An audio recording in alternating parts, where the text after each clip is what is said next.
We're talking football with Bengal Jim and friends. We're talking football. We hope this never ends. Jimmy, James, and Tom are back for more. Like Joey B, we're here for season 4 with Bengal guests and stories not heard before. There's Tony, Mark, and Jamie, as well as our charity, Hooter Nation joining from far and wide. Every Tuesday night, the guys are back at it live. By the fans, for the fans, from day one, it's time to have some fun. We're talking football with Bengal Jim and friends. We're talking football. We hope this never ends. The Bengal boys stop by to drop the speed. Don't get your popcorn ready and take a seat. Season 4 will end with the Lombardi.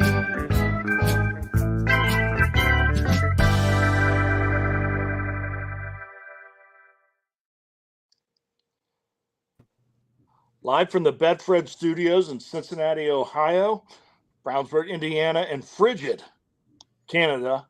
It's another episode of Bengal Jim and Friends, the All Friends version.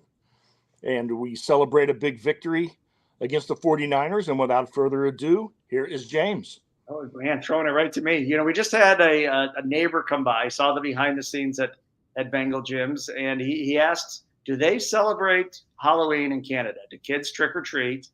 And Jamie, what is the answer to that? They do. As long as they don't show up in a Steelers, Ravens, or Browns uniform, they get candy. How about that? How about that? I mentioned this said neighbor brought over a bourbon cider, so that was nice of him. Tom, where's your cup tonight? Yeah. We do promote drinking on this show, Tom. Where are you there? Well, we might promote it, but I don't podcast and drink. So, meanwhile, Mark, hello. How you doing, fellas? We are Victory doing Monday. Tuesday, I should say. Tuesday. Big win on the left coast, and I've been drinking already, as you can see. Yeah, Tom was out trick or treating with his 2-year-old grandson as Batman. If you were still in your Robin costume for the millions of Bengals fans watching to see, Tom, my ratings would probably go up. But we'll work on that for next year. No question. Were you actually dressed up as Batman, Tom? That would be my grandson. Oh, your grandson. He was Robin. Oh, you were.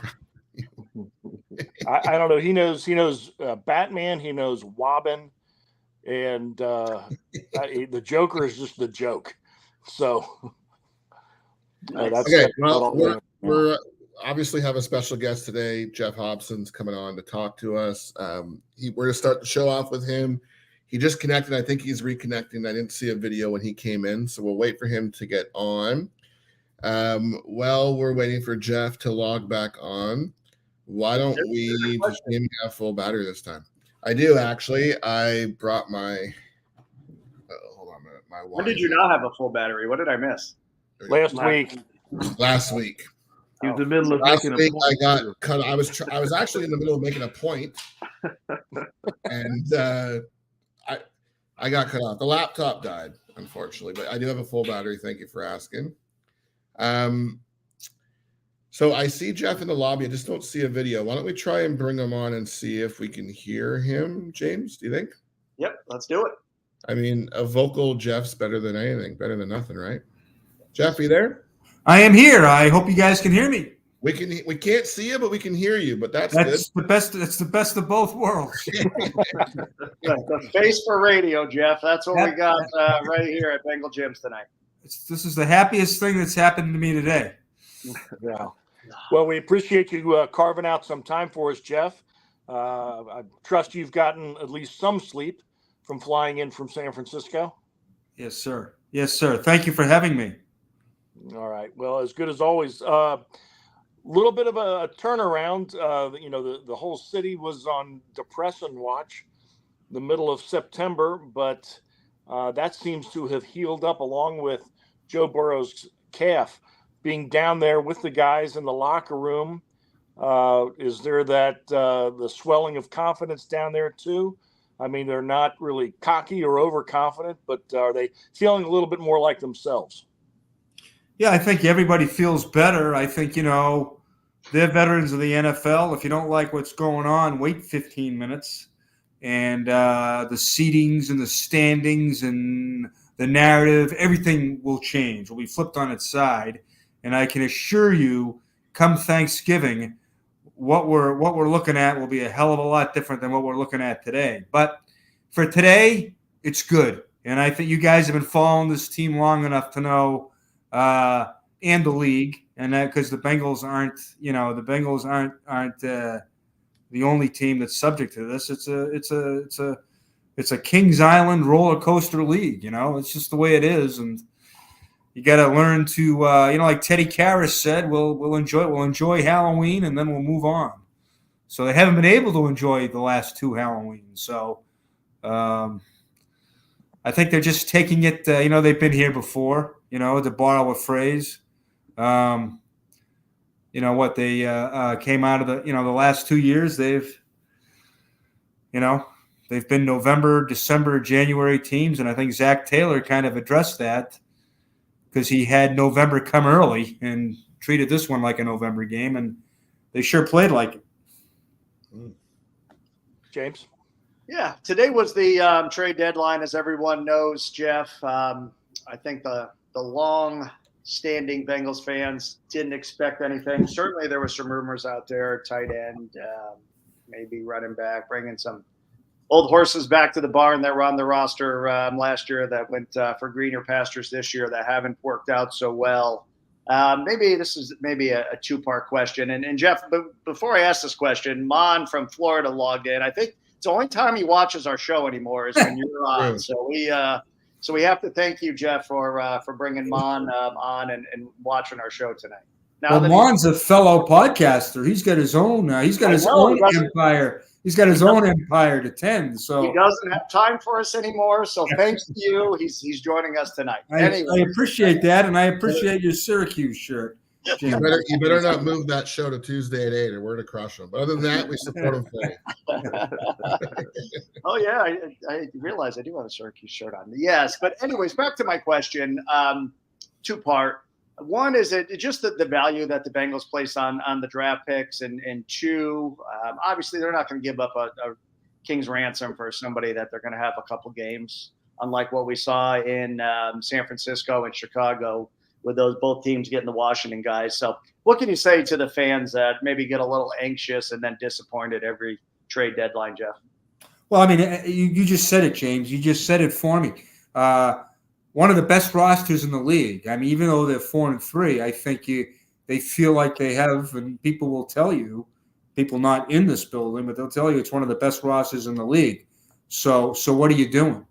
What are you doing? I mean, the draft picks, if they were valuable, in building this team, they're twice as valuable now with the Burrow contract, hopefully the Higgins contract, the Chase contract. This is a different roster than San Francisco, which isn't paying a quarterback. Hayden Hurst. You want Hayden Hurst? Okay, he's guaranteed $8 million next year. I don't think that fits this salary structure. If you sign a guy, that knocks you out of compensatory draft picks, and you can laugh about a fifth rounder or whatever. But, if you get 2 fifth rounders, I mean, they've had some fifth rounders that have been factors. So, I just think teams just not, I mean, it's not their style, and it's really not their style now. I mean, they're just kind of, they're a draft pick team right now, and they always have been. But, they also, you got to keep the compensatory picks in mind too. And if you can rip off a couple, and then the other argument is, well, not all these guys are going to make the team. Not all the draft picks are going to make the team now. Well, I guess that's true. But I mean, which one of these guys? I mean, a guy like Joseph Osai can't get on the field. Why would you go get Chase Young? You can't pay him. or any edge guy. I mean, you're having trouble getting some of these guys on the field that you get faith in. So the roster's good enough. That's been proven. So I just, boy, there was a lot of ink spilled. I don't know. There was a lot of ink spilled for something that you knew that, 98% chance wasn't going to happen. Yep, I agree 100%. One more question before one of the other gentlemen on the screen have one for you, Jeff. And as always, if any of our listeners have a question for Jeff, go ahead and put those in the chat now, whether you're watching on Facebook, YouTube, Twitter. Go ahead and stick those in there. You talked about this a little bit earlier, Jeff. Obviously, last year on Halloween was a disaster in Cleveland, and then we go 60-plus days without a loss. How much of that is from the lack of preseason, the team coming together, health, or just kind of literally getting the ball rolling and gaining steam? Why do you think we've seen so much second half of this season success under Joe Burrow and Zach Taylor? Well, I think one was COVID, 2 was his appendix, 3 was his ACL, 4 was his calf. I think those are probably, pretty good reasons. I think in 21, they had a really the defense. They reshuffled their defense. They rebuilt. I think they had 7 new starters on defense. They rebuilt that thing from the ground up. That took a transition, and I think just the vagaries of the league. It's hard to repeat. It's hard to replicate one year after the other. I also think I think Zach Taylor approaches everything with November and December and January in mind, and I think he did that. I think he did that before they became. That's one of the reasons I think they have become a second half team is because of the way that Zach had and the way Zach and strength coach Joey Boze go kind of attack the thing. They do a great job with what's the NBA call it? Load management. They get these guys hooked to machines. They all look, for us guys from the 70s, these guys look like the $6 million men. They get these GPS things strapped on them. They're monitoring them. They don't have them practice all the time. They just really conscious of it's a 17-game schedule. It truly is a marathon and not a sprint. And I think that I've always wanted to see a guy quote say, "Hey, this is a sprint, not a marathon," but you never see that. But because it isn't, so I think that it's a lot of those things. It's been Burrow's situation, and it's been the way Zach and I think Zach has learned a lot too. With the success in 21. In the second half of the year, I think he really took that to heart as far as getting his team ready for games. And, you can see, when coming off the Super Bowl and coming off this year, they don't really do anything until, late May. He gives them, he'll a lot of teams come back mid-April. They don't come back till late April, So, I think it's just part of the kind of the culture now that, and I also don't think they subscribe to the theory. I know this is a big one on NFL radio. Charlie Weiss is a big one of this. The games in September count the same as they do in November. I'm not too sure. I don't know. I would have liked to have had that one against Baltimore, but you know what it will mean now on November 16th? That would be twice a win. That'd be a bigger. It's big now because, of course, we lost. But, if you're going to split with Baltimore, I think I'd rather beat them in November. Agree. Tom, Jay? I have a question, Jeff, real quick. It feels like early last week, Callahan, I believe it said that, Chase Brown was going to be more of the offense. And then it was like 2 days later, he ended up on the injury report, and now he's, I think, on IR. So, was the plan really to get him more involved? And why didn't they plug someone else in? Is it just going to be the Mixon show going from here until he gets back? Yeah, I think so. Travion, I guess Travion Williams did what Chase would have done. I guess, if he'd been healthy, which wasn't much, right? I mean, I also think, and Brian mentioned this too in that same interview, that a lot of this stuff is by feel, by series, by quarter, by game, So I'm not sure. I mean, Mixon carried just 16 times. I don't think he needs to be, if he's only going to carry 16 times, I don't think he needs to be spelled. That's the other thing too. I mean, when would you have put Chase Brown in that game? And I think they gave Travion some carries early, I think. So maybe you would have used him, maybe that's how they would have used Chase. But, I just think where they are and how they're built now without Samaje, it is the Mixon show, and Travion is averaging 4 yards per carry. I think he's only get like 6, but he's, when they've asked him to do something, I think the thing that they knock Travion for, or other people do, is that he's not the pass catcher that Samaje was. And so that's kind of where they've been lacking, I think, maybe, is something out of the backfield, so that's why the big reason that they grabbed Chase, because they thought that Chase Brown, they thought that, he could do that out of the backfield. But they weren't using him. So I just think that's something that's going to have to be, obviously we'll wait to see when Chase comes back. But I mean, I think Travion to me is, to me, he's been fine whenever they used him. To me, the other, what they got to get figured out is the tight end situation and how they can, because that's really the thing that's probably, that the biggest difference besides Samaje, not getting production in the pass game out of the running back spot, is they haven't got much out at tight end either. And to me, that's something that's going to have to get. They're going to have to figure that out here.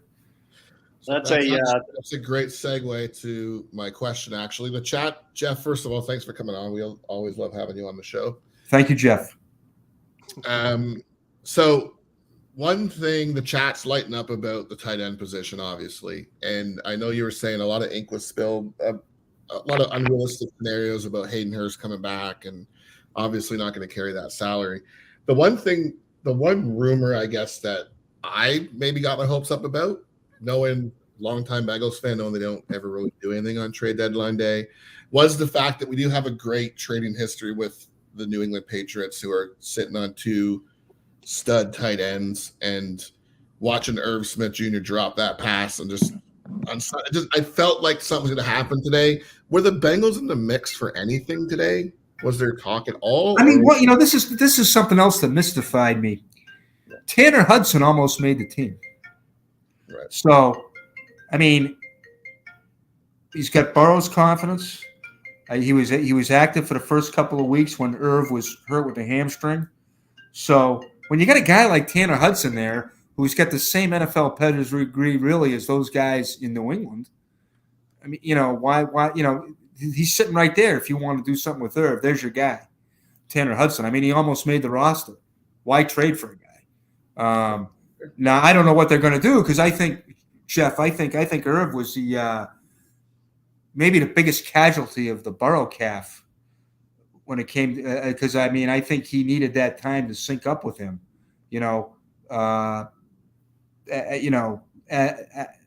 CJ, Hayden, these guys, big factors, and Irv is not, and Irv was hurt himself, once Joe came back, Irv got out. So these guys, they've barely worked together, so I think that's a factor too. Irv's a good player. He makes he showed you that, I think, on Sunday when he made the first guy, the first guy rarely tackles him. I think he had a 16-yard play, which was good to see. But yeah, it's taken him time to get in the offense. And but I think there are reasons for it. Like I say, Burrow's injury and his injuries. But, they got a guy here. If they want to do, if they want to do something, if they want to get another tight end on the field, maybe he's here already. That's fair. Jeff, going to the other side of the ball, the defense has really turned it on. I mean, it had been some weeks they played like lights out, and some weeks not so much. But Doesn't even with a bad ankle, Trey Hendrickson is tearing up backfields. We're getting pressure off the corners. This past week, we got some pressure up the middle. I think the guys on the backside are playing fantastic, and Coach Taylor has said himself he wouldn't trade his pair of starting linebackers for any other pair in the league. Yeah. I'm hearing even things on the national media, which almost makes me faint when they compliment the Bengals, is this is an elite defense, and dare I say, a Super Bowl defense. Is there any tinkering to be done there? And are you surprised how some of the younger guys like DJ Turner has been able to step right up and help? Yeah, I told somebody this, Tom, not too long ago. One of these radio, I think on Sirius, and I said this happens every kind of quote big game. It's in a national window. You got everybody goes in talking about Burrow, and they come out of it talking about Burrow and the defense, because it seems this defense has been so under the radar, and like you said so well,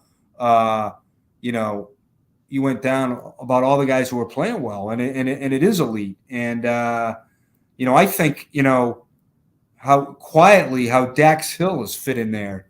It's safety. To lose Bates and Bell, that's Lou Anarumo talked about it at the combine. You thought he was going to leap off the escalator in Indy. If you lost both guys, tough blow, but they're not Bates and Bell yet. But Dax Hill, I think Dax Hill's got Pro Bowl. He whiffs of a Pro Bowler to me. With he has all the scent of a Pro Bowler. The way he runs, tracks the ball, the range that he has, and I think they're working in Jordan Battle with Nick Scott. I think that's quietly gone pretty well there. I think they're well coached there with Robert Livingston. He's been around Bengals safeties for a long time now. He goes all the way back to Reggie Nelson, and his guys are productive. We all know what Reggie Nelson meant to this club, and Bates and Bell. So he's helped develop some great safeties, and I think they're well coached on defense, no question. Anarumo, but Marion Hobby is one of the better defensive line coaches in the league. James Betcher is a two-time defensive coordinator who's the linebackers coach. I talked about Livingston. Charles Burks is a great young cornerbacks coach. Look what he's done with DJ Turner. DJ Turner, you're absolutely right. I mean, Awuzie, that he was your number one corner. What about this? When he went down a year ago, and I got my hat over my hat right now because that was brutal. Your number one corner, the guy who was traveling, he goes down, and they don't blink. They win 10 in a row. Cam Taylor-Britt emerges. And now, with Cheeto coming back and rehab, and ACL rehab, Taylor-Britt quietly becomes the number one corner, very quietly, and plays very well against guys like OBJ. We all saw he did the Metcalf, and Turner's played more by the first month. He played more snaps combined than any of the first round corners from the previous decade. Guys like, Draker Patrick was hurt. William Jackson was hurt. Darquez couldn't break in because they were already, so stocked at corner. This guy, DJ Turner, I think he's looked really good. And I mean, and that's how you're going to have to do it now, fellas. I mean, I don't know how many, how do you keep this defense? Everybody's talking about how to keep the offense together. How do you keep this defense together? You're going to have to keep drafting guys like DJ Turner, man. I mean, that's the only answer. James, it's been a pleasant surprise, no doubt, in the secondary and cornerbacks a valuable position. So if you can get somebody of that talent and not whiff with that second round pick, that goes a long way, especially when you're trying to save the pennies for other positions. Jeff, as someone who's in the building and who covers the team, this might be a pretty easy question to answer, but what's the mood like now compared to, say, the first 3 games of the season? It's tough. These guys are kind of tough to get a handle on it because they've been battle tested now. 2 straight AFC North titles, 2 straight AFC Championship game appearances. So they don't don't change much day to day, which is why I think they're on the run they're on, is because they don't go up and down. We know some of Marvin's best teams had to deal with that. They would always seem to kind of, there'd be some highs and lows. This team doesn't seem to do that. I think the mood now, Jamie. I think the mood now is probably the same as it was when it was 1-3, in the sense of what they were focused on and what they were thinking about. Now, granted, when you're 1-3, it's a little, I don't know. You can tell a 1-3 room from a 4-3 room, but I mean, I don't think it's that's not a criticism. I think that's just human nature, Yep. But to me, they got too many guys who are kind of even keeled. They don't have a lot of volatile. You know what I mean? They don't have a lot of volatile guys. They got a lot of intense guys. They got a lot of guys that play hard.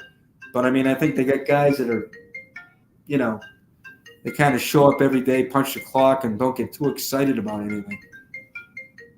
Jeff, did you almost have a near disaster by a pro shop tour today, or a Paycor Stadium tour? Andrea says she almost hit you with a golf cart today. Everything good down there at Paycor? Wow, man, I don't remember that. So maybe that's my problem. Maybe that's why I almost did get hit. It doesn't say today in here, but I did think I've had a bunch of adventures down here. I was it's about the 6-year anniversary when I came off the field here and I slipped. It was a wet field and I came in on the cement, and the trainer, Paul Sparling, found me like bleeding from my I couldn't get up. I couldn't get up because I had fallen, and I took the blow with my left eyebrow. Wow. So I've had a lot of adventures. I don't doubt that I almost got whacked by a golf cart. In all fairness, I have seen her drive the cart. So thank you for not doing that, because I was probably thinking about what I just wrote, or what I was about to write, or what I couldn't write, or what I failed to find out, or how somebody beat me on a story. I'm sure I was thinking about anything but a golf cart. You slipping and going down that day, the players owe you a great debt. That's probably what got us the indoor practice facility. No, I think the guy. I think who got us the indoor practice facility was Mike Brown and Joseph Lee Burrow. I think that was one of the. That was a great double team. Now that was. I mean, it was.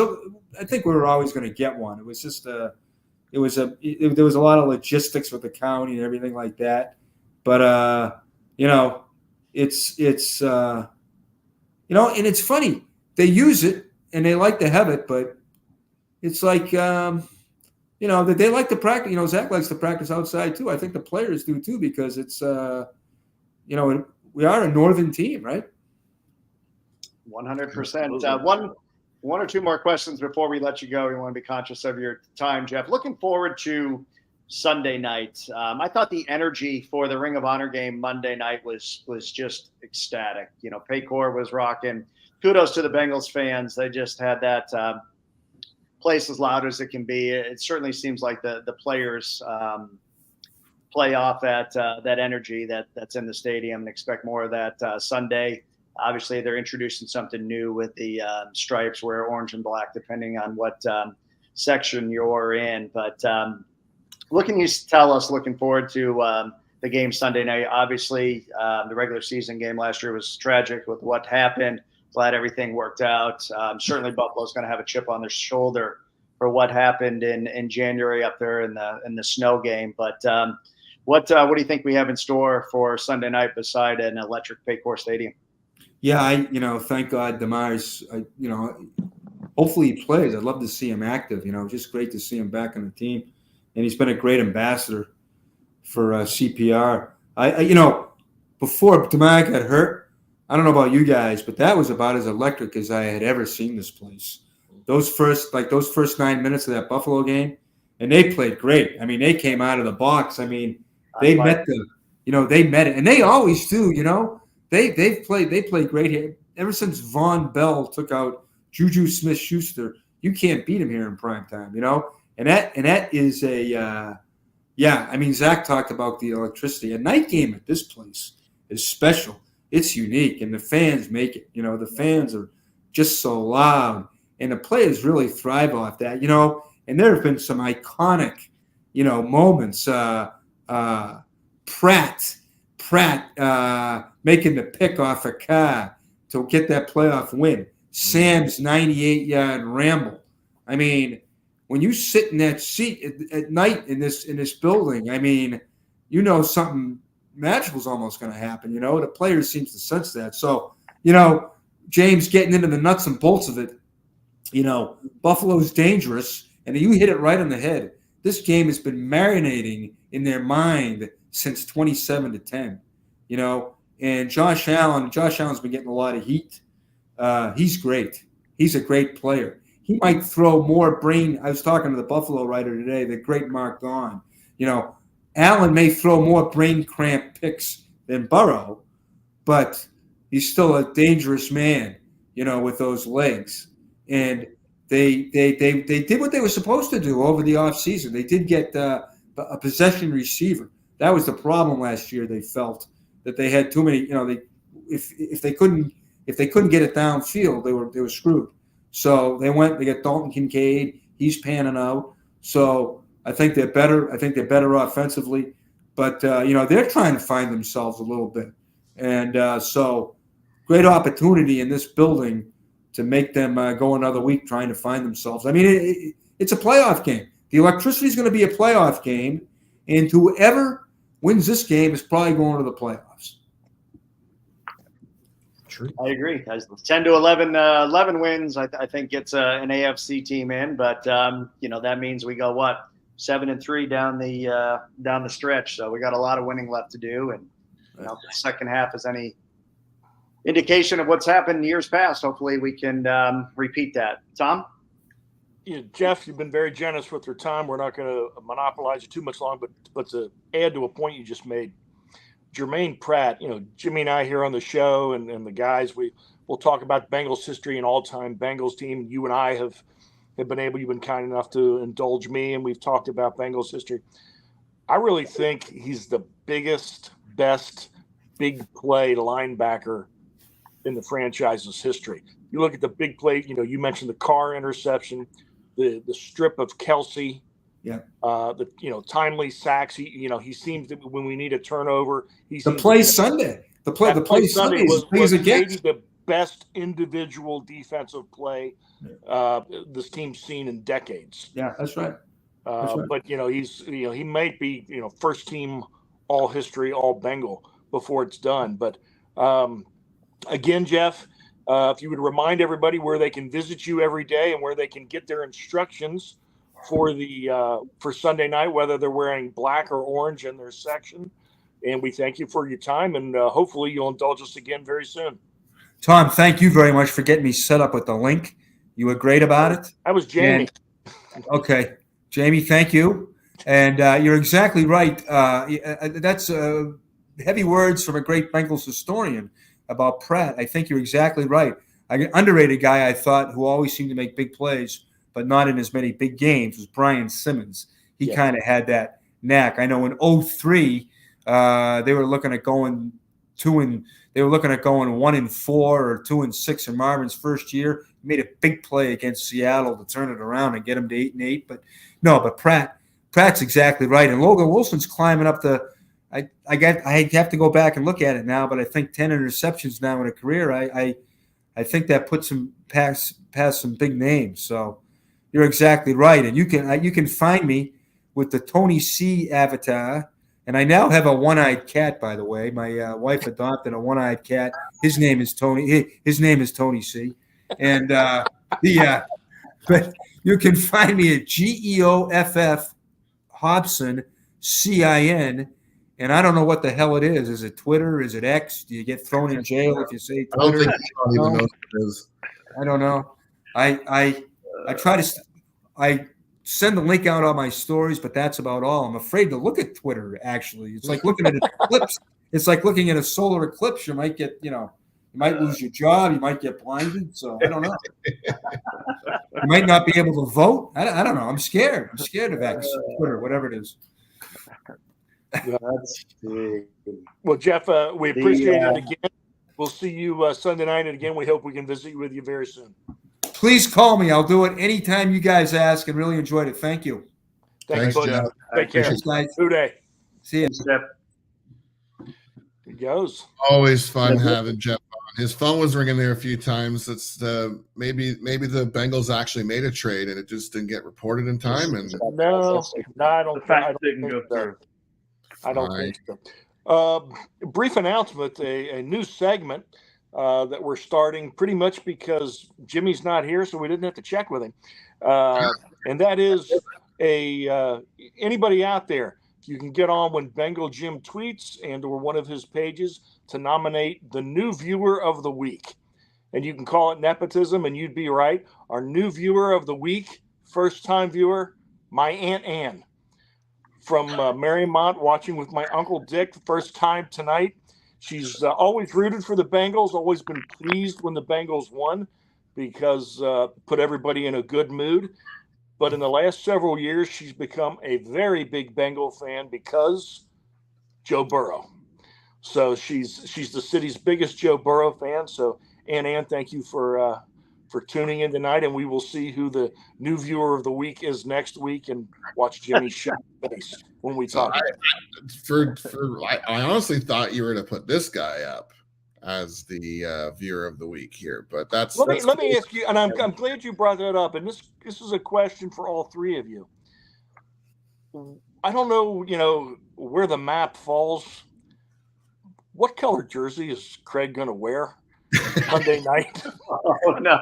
And who's going to check on you? There, Tom. You are going to get your ass kicked, bro. Don't fall I just asked asleep. a question. I just asked a question. He hasn't responded yet. He may be on Bengals.com checking to see what he's I supposed to wear. sent Craig the visual for the section. So You know what you guys should get, Craig? One of those jerseys that's got the two colors just split down the middle. All We're three, gonna get a black, orange, and white. a reversible one. But you know what? As I was looking up the interception leaders, and I have no idea. This is on Football Database. Obviously, we know Ken Riley's number one. Breeden, Fulcher, Leon Hall, Lamar Parrish are the top five. But I have no idea when this has been updated or how many interceptions Logan I want to has. say the all-time that's 10, interception leader either should be Al Beauchamp or Reggie Williams as a linebacker. Brian Simmons had a lot too. Reggie Williams had 16. According to this, Beauchamp had 15. Okay. So Logan had there we go. 10. We are doing our homework as the show is underway. But it's funny you mentioned Craig, who, there you go. Haley, Craig's going to, let's see here. I got to pop this back up. He's just going to make up for the whiteout game. He's just going to wear white this year. Good news, Tom. Ann is now a podcast fan as well. So we have a fan and viewer of the week. There you go. And if nobody nominates him, that was my cousin Rich, who will be our first time. I guess he's not eligible now since he's watching tonight, but he could have been. Maybe his wife will. We'll see. Right. But yeah, we need a new viewer. A lot of people in the chat were asking where the namesake of the show is. Bengal Jim. Where is he? He is on the left coast still. We didn't leave him in San Francisco. He's visiting Ryan. Back to the wine cave, and there's no reception down there. That's the last thing I heard. He is with his lovely wife out west in the what's Oregon's motto? What's their state called? Any idea, Tom? That's in Portland, right? Portland, Oregon. Granola State. I don't know what it is, but anyways, he's in Oregon, spending time with Ryan and family, and you'll get a full report when he's headed back east, hopefully in time for the game Sunday.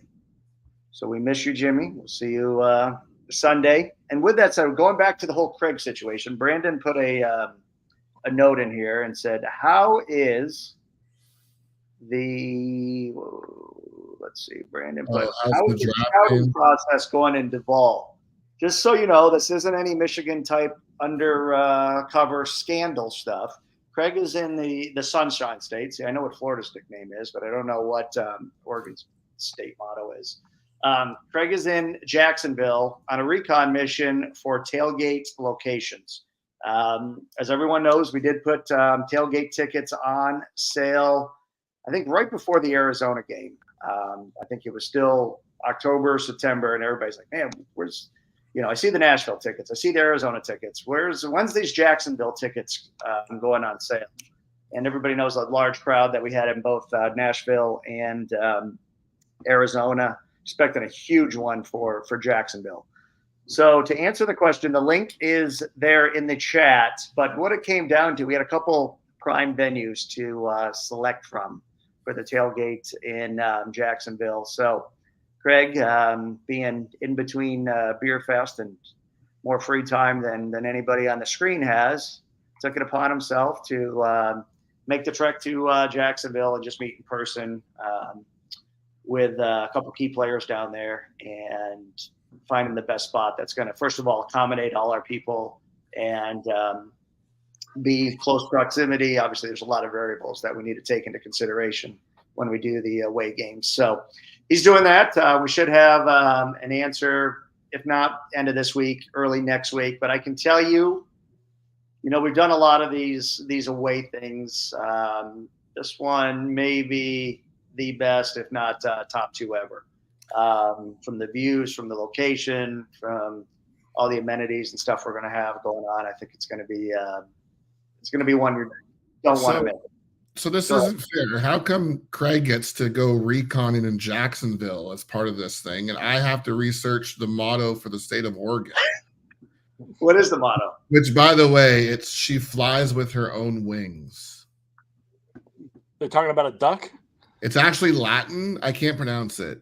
Alis volat properis, which is translated to "She flies with her own wings." Well, thank you. But just so you know, I don't mind scouting. Put that on the license plate. Agree. Jamie, you could even break away to come down for the game Sunday, and you want to go 17 states away. I'm supposed to come down Sunday, and I thought I'd have a family dinner thing, get together on Saturday with some family I might never see again. So I know. All right. So that's the Jacksonville nuts and bolts for everybody that's asked. The ticket link is there.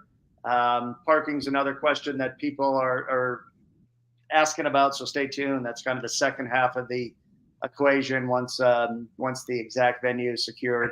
And as always, stay tuned to social media. Discovery, you cannot. And for those wondering, it's going really well. Well, last time when I talked to him about 2 hours before the show, he was on a rooftop and he's bar. also confirmed that he will, in fact, be wearing orange so we can all sleep at night. I was kind of hoping he would wear white, and that way he could stand out on national TV.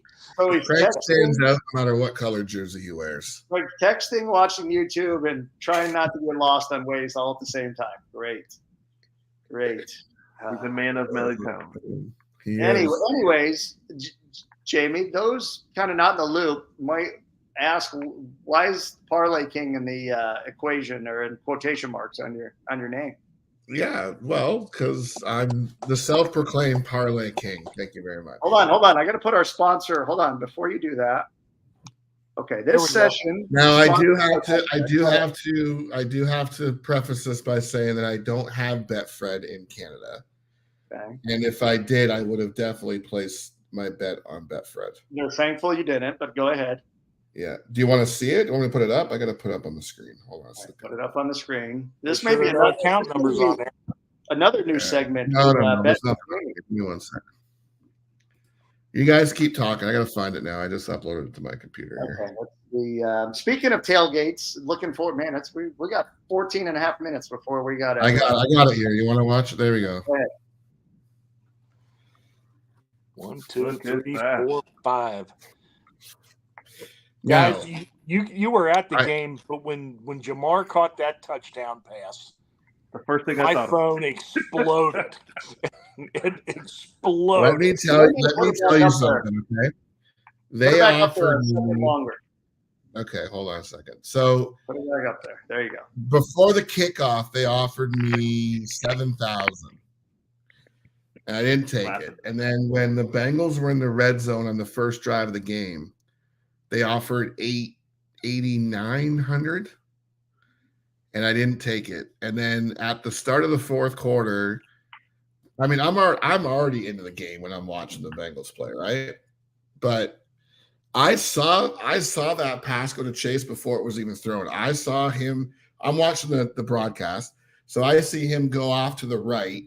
And I see Burrow looking left, and then I just see Burrow's head just turn to the right slightly, and I'm going, this is going to Chase all day. And then before I celebrated too much, I waited for the penalty because we all know what happens in the NFL. There's some hold or some stupid penalty at the end. But no, pulled it off. That was good. What does that equate to in real money? Not that. Like 3,000 American. I don't know. It's probably not. No, I don't know. 17 Canadians, probably 13 American. 13 American. Hold on. This is something else our viewers are going to learn. What is the Canadian conversion rate today? So hold on. Keep talking. I'm going to pull this up. So I have to, actually where I got all those picks from was Cynthia Freeland. Watching the pregame show on the NFL Network, she does her pick six. And I mean, I know a lot of those guys are good, but I was kind of watching her projections and I'm like, you know what? I'm gonna throw money on everyone that she predicted to get a touchdown today and see what happens. And sure as shit. Did you tweet to her or whatever that she won you? You know what? I do have a Twitter account, but I don't go on there. The only reason I got one now is because when I try to read stuff that's posted to Twitter, you have to have an account to read it. So I just Okay. So those that are worried, Jamie's original $250 bet in loonies was equivalent to 180 real cold hard American dollars. Okay. The winning amount was 17,000 Canadian dollars, which converts to $12,244.67 of real money. So not congratulations. Now I have to tell you though, like if anyone else watched the other games, like that AJ Brown catch literally caught it with his fingertips. I don't know if you guys saw that or not, but it was like the most insane catch you'll ever see. It was nuts, man. And Addison caught it before Kirk Cousins was out for the season. So crazy. Jamie, are you from your winnings? You gonna donate into those winnings of the Joe Burrow Foundation? No, I pretty much probably just give it all back to the casino. Let's be honest. I'm just probably gonna roll it all next week. Donate it back. One more serious question before we go into the 2-minute warning. Lisa asks, thoughts on the game Sunday night? Not worried. I think there's some teams in the NFL that you match up better against, play better against, use whatever terminology you want.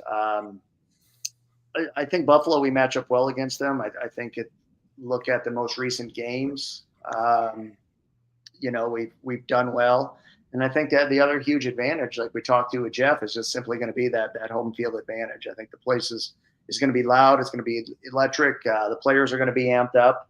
And, I'm not saying we're going to blow them out of the water at all, but I think the home field advantage, speaking of bets, what's Vegas always consider? 3 or 4 points easily before the game even? I think we're only a 1.5 favorite. At least we were yesterday. So I think home field is worth 3 points, they used to say. Yeah, exactly. James, I disagree with you respectfully. I honestly think we're blowing out of the water. This Buffalo team is not good, guys. I'm telling you. We're going to blow them out of the water. You watch. We have unfinished business. We were going to rout them. You go Mark, before me. Hold on, Mark. Your thoughts? It's hard for me to think about the game. I can't think past the tailgate at this point. How that's fair. Insane it's going to be down there Sunday night. But you got to remember, we were on pace to rout them last time, and this Bills team is coming in. They're not playing that great.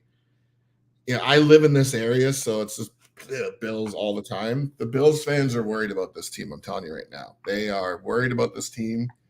Josh Allen, as Jeff was saying, he is good with his legs. He's a good quarterback, but he makes really poor decisions. He overthrows receivers by 5-10 yards. And when he's under pressure, he makes big mistakes. I honestly think that you're going to see this defense get 2 interceptions that game, and we're going to beat them. Okay. Are the Bills coming off a bye? No, they played last week. No, they played Thursday night against Tampa. A mini bye. Mark, I feel good about the game. The only my biggest worry of the game is just our defense has been a little prone to the big play, and that can be their specialty when he scrambles.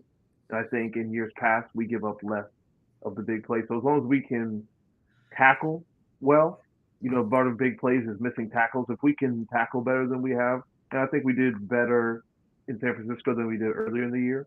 But that is my biggest issue with the game and seeing it. But I think the crowd is going to be electric. The team is going to be ready. Obviously what happened last year, then the playoffs. I think we're going to come out on 100. So, I think it's going to be awesome. If you are in a survivor pool, the best pick you can make this week is the Bengals because no one else going to pick them. Jamie brings up a good point about last year's game here. And I understand that the Bills are very upset about the playoff loss and how they lost to us last year in the playoffs. And a lot of people, the national media made fun of Bengal fans for saying, man, we looked good. We were going to win that game. I thought we looked really good and we were going to win that game last year. Just felt like everything was hitting on all cylinders, even though it was easy. I think our players will remember that, and I think they'll come out ready to go. The Bills do have the mini bye, but I think our offense matches up very well against their defense. Josh Allen is a legitimate superstar, but Coach Lou seems to be able to dial up plans to give quarterbacks trouble. So I don't know if we're going to blow them out of the water, but I do think if we play our best game and the Bills play their best game, the Bengals win this one. The Bills also signed Leonard Fournette today to their practice squad. I don't know if you guys saw that or not. He's not going to play, obviously, next week, but interesting. I saw that. All right. This is a two-man throwdown! All right, third down guy. Third down guy in the house. Mark, start us off. Oh, it was a great weekend football. Not only did the Bengals win, but my protege Brooklyn, her fifth grade team made it to the Super Bowl. So this Saturday they'll be playing for the fifth grade championship. So that'll be exciting. And the game's Sunday. As I said last week, these are the games that you live for. That we all secretly rooted against the Bengals so we could draft Joe Burrow first overall. That whole season of going 2-14 is for games like this again. Last week it was a must-win. We roused them. We're back home. It's the revenge game from last year. The team is going to be electric. I hope the orange and black stripe thing works. I think from the blimp shot that's going to look impressive. I think that we can get some notoriety because we play very well, on primetime games at home now. So I'm ecstatic. The tailgate is going to be amazing. We'll probably get down there about 2:00 and set up. So Day, I'm ready. People already asking about that tailgate. Yes, if anybody wants to come help, 2:30 is set up. And to elaborate on what Mark said, Trailer Park Floozies will be back for Sunday night. So we'll have a live band. If you haven't experienced them, they put on a heck of a show, a lot of fun. So there'll be our pregame festivities in our normal location there in Lot E. I also believe they are undefeated. The Bengals are undefeated when the Trailer Park Floozies are at the tailgate. So hopefully that'll continue. But if you're in the area, stop on by. I know we get a lot of DMs, private messages. Hey, we're coming in from wherever. I think we saw people from Germany last week, all over. I think we got people coming in from Canada and who knows where else. All tailgates at home are free. So if you want to come, hang out, you're more than welcome to. If you enjoy the food and drink, we just ask that you put a donation in in one of the tip jars. But if you want to BYOB, if you want to bring your own food as well, you're more than welcome to do that. It's 100% free for all home games. The ones on the road are the ones that you have to pre-register for. a lot of times it's simply because we're out of space. So we want to make sure that we have enough room, space, amenities to take care of everybody. So home ones, you don't have to buy a ticket for. Away ones, you do. With that said, the Jacksonville tickets are on sale. If you're headed to Florida in December, get those. Otherwise, look forward to seeing everybody on Sunday. Jamie? You're giving me serious FOMO here, man. I'm fear of missing out of this game. As you should. I'm going to drive down Sunday morning now and just go to the game. You should. Hey, here's a little. Take a private jet with your Sounds intense. Syracuse played Clemson a night game the night before the home opener 3 years ago against San Francisco. So 11 p.m., give or take, 11:30, the game got over. Syracuse is farther than Toronto, and I made it in time for the tailgate the next day. So you have no excuses. You know what would be cool, though? I could leave in the morning, drive down, listen to Red Zone on my phone the whole drive down, which would be cool.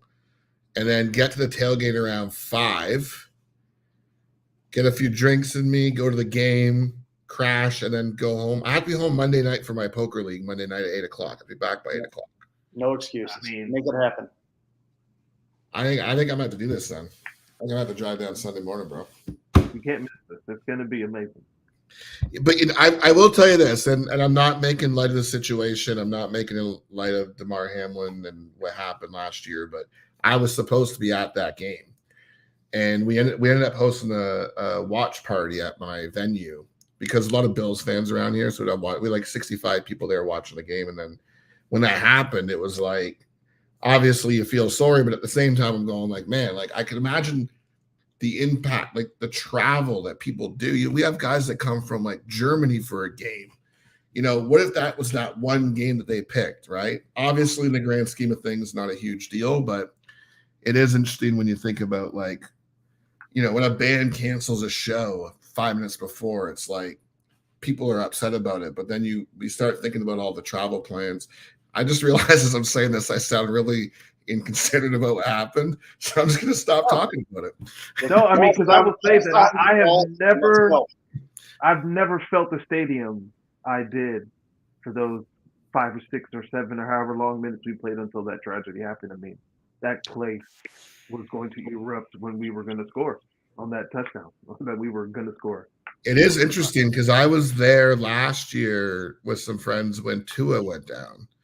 And they people were watching their phones, like his hand and stuff, and like how bad it looked, and like the wind just got sucked out of that place when we were all waiting to see what happened. I can imagine it was the same when DeMar was down. Everyone's just kind of like trying to figure out what was going on. So, but you guys, I don't know. I don't know what I was going to talk about. You guys just kept talking about how this is going to be the best tailgate they've ever had. The trailer park flus are there, they're awesome. I'm going to have to drive down now. So I can whatever.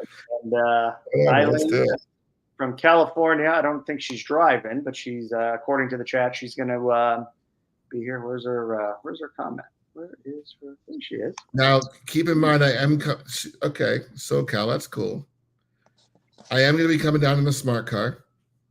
It's not snowing down there, is it? I don't have my snow tires on yet. Are we good? No. There was snow in the big city here tonight for trick-or-treating, but you'll be fine, Jamie. Just keep digging. Okay, I'm coming down.